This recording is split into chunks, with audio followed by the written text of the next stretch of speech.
नमस्कार। चाइनीज मांझे को लेकर जिलाधिकारी ने जनता से की अपील। सहारनपुर चाइनीज मांझे से कई घटनाएं पूर्व में घट चुकी हैं, जिसको लेकर पुलिस ने भी चाइनीज मांझे की रोकथाम के लिए अभियान चला रखा है। उसी को लेकर जिलाधिकारी ने भी चाइनीज मांझे को इस्तेमाल न करने की अपील की है। सहारनपुर जिलाधिकारी ने कहा कि सहारनपुर में चाइनीज मांझा पूर्ण तरीके से प्रतिबंधित है। इसके लिए लगातार एडवाइजरी जारी की जा रही है, चाहे वह दुकानदार हो, चाहे वह पतंग उड़ाने वाला हो, और पुलिस द्वारा भी निर्देश दिए गए हैं कि कोई कम उम्र का बच्चा यदि चाइनीज मांझे से पतंग उड़ाता हुआ पाया जाएगा तो उसके माता पिता भी जिम्मेदार ठहराए जाएंगे। सहारनपुर से साक्षी सैनी की रिपोर्ट।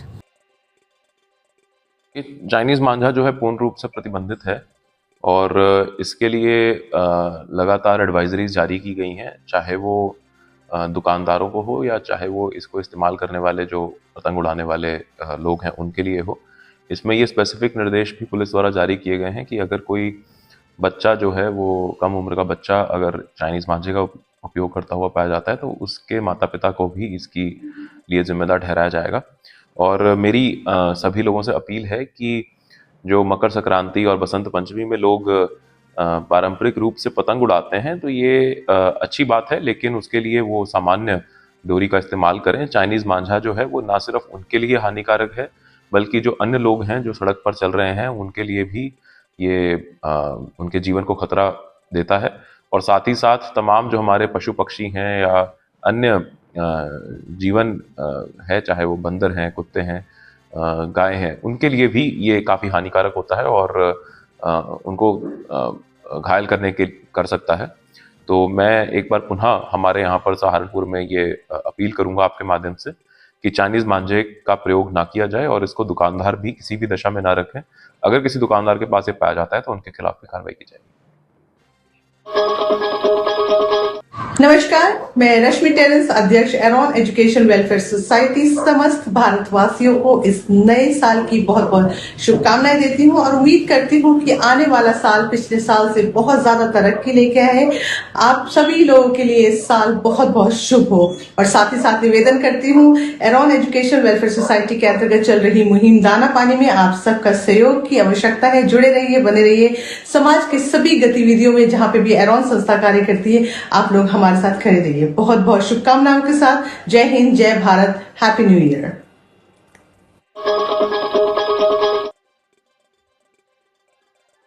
नमस्कार, मैं अनु बजाज। और जैसा कि अभी एक हाल ही में न्यूज़ आई है कि वर्धमान कॉलोनी के चौक पर एक 18 साल के युवक की चाइनीज़ मांझा लगने से गले पे काफ़ी गहरा कट लगा है और 34 टांके आए हैं, 34 स्टिचेस। बहुत बड़ी बात है ये, और कितना डीप कट ये होगा आप समझ सकते हैं। तो अगेन, जैसा कि हमने रैली निकाली थी चाइनीज़ मांझा को बैन करने के लिए, आप सभी ने देखी।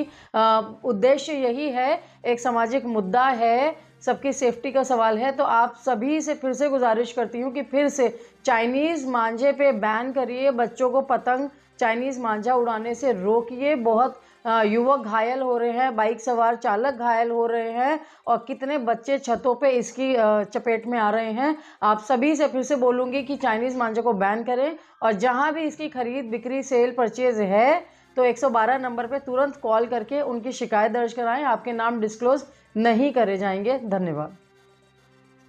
बजाज ग्रुप इंस्टीट्यूशंस, हम लोगों ने अभी 2 दिन पहले रैली भी निकाली थी against the Chinese Manjha. Chinese मांझे का सब लोगों को बहिष्कार करना चाहिए। ये मानव जाति के लिए तो प्रॉब्लमेटिक है ही, कितने लोगों की जान भी जाती है इसके अंदर, और कितने लोग ऐसे हैं जिन्होंने कि बहुत सारे स्टिचेज आए हैं, किसी को कहीं चोट आई है, गर्ल्स को लिप्स पे कहीं मांझे से कट गया है, उनकी ब्यूटी खराब है। इसी के साथ साथ जो पशु पक्षी जो आकाश में उड़ते हैं उन लोगों को भी बहुत भारी नुकसान हो रहा है। किसी के विंग्स कट जाते हैं, किसी के गर्दन पे कट आ जाता है, और जब वो तड़पते हुए ज़मीन पर आकर के गिरते हैं तो वास्तव में वो कंडीशन उनकी देखी नहीं जाती। तो हम अपील करते हैं, सभी जितने भी पतंग उड़ाने वाले लोग हैं, उसमें स्टूडेंट्स भी हैं, उसमें कुछ बिजनेसमैन भी हैं, कुछ एजेड लोग भी हैं, वो सभी लोग चाइनीज़ मांझे का खुद बहिष्कार करेंगे तो आगे दूसरे लोगों को भी बता सकते हैं। जिस काम को लिंक रोड स्थित दयावती हॉस्पिटल में आयोजित एक अनोखे कार्यक्रम के बारे में बताता है, जहां निर्धन और बेसहारा लोगों को कंबल वितरित किए गए। इस कार्यक्रम में वरिष्ठ फिजिशियन डॉक्टर संजीव मिगलानी और स्त्री रोग विशेषज्ञ डॉक्टर नैना मिगलानी ने महत्वपूर्ण संदेश दिए। डॉक्टर संजीव मिगलानी ने कहा कि हर साल दिसंबर से फरवरी के महीने में लोगों को कंबल वितरित करना चाहिए, क्योंकि यह न केवल गरीबों की मदद करता है, बल्कि यह भगवान की सेवा करने का भी एक तरीका है। उन्होंने यह भी कहा कि भारत को एक विकसित राष्ट्र बनाने के लिए हमें धर्म और जाति से ऊपर उठकर बिना भेदभाव की सेवा करनी चाहिए। डॉक्टर नैना मिगलानी ने महिलाओं के स्वास्थ्य पर जोर दिया और कहा कि महिलाओं को अपने परिवार के साथ साथ अपना भी ध्यान रखना चाहिए। उन्होंने यह भी कहा कि नारी शक्ति ही एक समृद्ध राष्ट्र का निर्माण कर सकती है। उन्होंने महिलाओं को स्वस्थ आहार लेने की सलाह दी, जिसमें साबुत अनाज, दालें, हरी सब्जियां, दूध, मूंगफली और ताज़े फल शामिल है। सहारनपुर से साक्षी सैनी की रिपोर्ट। जी सर, आज क्या कार्यक्रम है? आज दयावती हॉस्पिटल में निःशुल्क कंबल वितरण समारोह किया गया। इसमें जो निर्धन बेसहारा लोगों को धर्म जाति से ऊपर उठकर कंबल बांटे गए।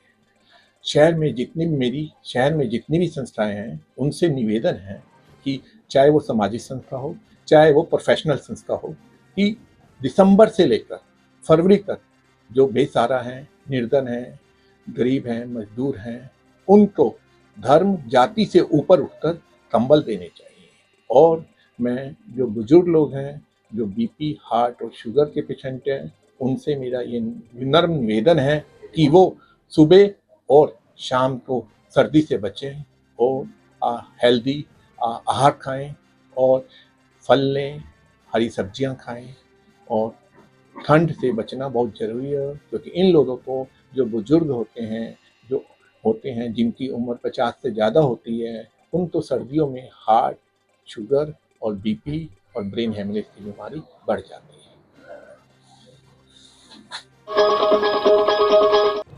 सहारनपुर के थाना जनकपुरी क्षेत्र के अंतर्गत हरेटी क्षेत्र की रहने वाली एक नाबालिग लड़की को बहला फुसलाकर भगा लिया गया है। पीड़ित परिवार ने वरिष्ठ पुलिस अधीक्षक को प्रार्थना पत्र देकर कार्यवाही की मांग की है और कहा है कि लड़की नाबालिग है और माला हेडी निवासी युवक रिहान पर कानूनी कार्यवाही की जाए और बेटी को सकुशल वापस कराया जाए। वरिष्ठ पुलिस अधीक्षक को यह प्रार्थना पत्र दुष्यंत ऋषिपाल, अरविंद, ममता, सनी, अक्षय, जर्नैल सिंह साहित्य अन्य लोगों की उपस्थिति में दिया गया है। पुलिस को इस मामले में जल्द से जल्द कार्यवाही करने की उम्मीद है। सहारनपुर से साक्षी सैनी की रिपोर्ट। ऋषिपाल सिंह सांसी है, मैं प्रदेश सचिव हूँ निषाद पार्टी में। हमारे सांसी समाज की एक लड़की जिसका नाम कुमारी शिखा है, ये इसकी मम्मी है मिथिलेश, डॉटर ऑफ दिनेश उर्फ पिंटू, चक हरेटी थाना जनकपुर की रहने वाली है। रेहान नाम का लड़का गैर संप्रदाय का, जो माला हेडी थाना बिहेट का रहने वाला है, 8 तारीख को लेकर चला गया था। 9 तारीख को जनकपुर थाने में इनका मुकदमा पंजीकृत हो गया था 7/25 137/2 भारतीय न्याय संहिता। लेकिन आज 9 दिन हो गए हैं, अब तक हमारी लड़की का कोई बरामदगी नहीं हुई है। पता नहीं उसकी जान माल को कहाँ खतरे में है। तो हम तो कप्तान साहब से आज हम ये मिलने आए हैं कि हमारी लड़की को थाना जनकपुर को निर्देशित करें तो जल्दी से जल्दी सकुशल वापस कराए।